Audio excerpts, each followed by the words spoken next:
This year, just based on a lot of things that have happened in Grand Island, Roger's name quickly rose to the top. And it was a relatively easy decision from our standpoint, just based off of what Roger has done for this community. I've always strived to improve, whether it would be a career, the company, or the quality of life, for friends and family.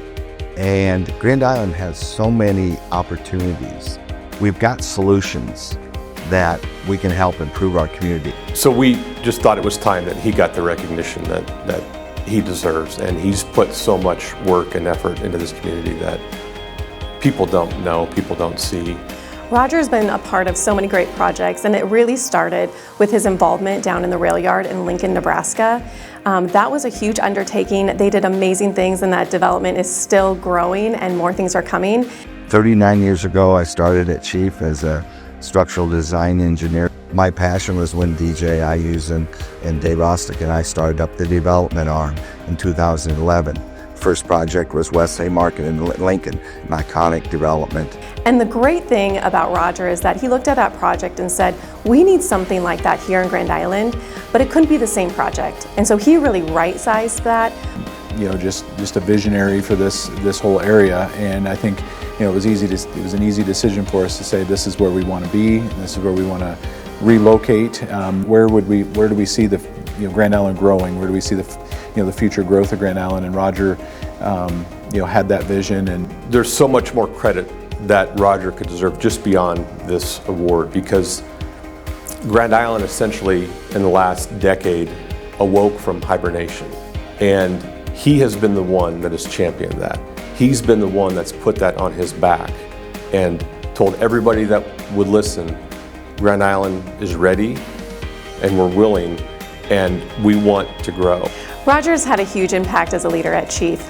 Not only has he been at a few different Chief divisions, but he's really put an emphasis on how he is growing the community through different projects like Conestoga Marketplace, up north with the apartments that they're putting together. And so it's just really been a fascinating journey that Roger's been on. And I think what's interesting is if you drive through Grand Island, if you haven't been here for 5 years and you get off the interstate and you drive all the way to the north end of Grand Island, people make mention of, wow, so much has changed here. And in my opinion, a lot of that points back to Roger. A lot of it's due to the vision and trying to combine vision and action. I think we've got a great set of young business leaders that also have that same passion to improve Grand Island. And you can just see his thumbprint being left across the community here, and it's going to be there for decades to come.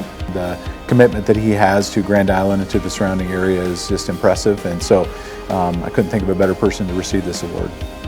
I'm very humbled when you look at some of the past recipients, people like Ray O'Connor, Bill Marshall, GIAEDC. It makes me grateful that I was recognized for the contribution, but very humbling because those are icons in our community. I would argue that if he wasn't involved in his role, Grand Island would be a much different place than it is today, not for the better.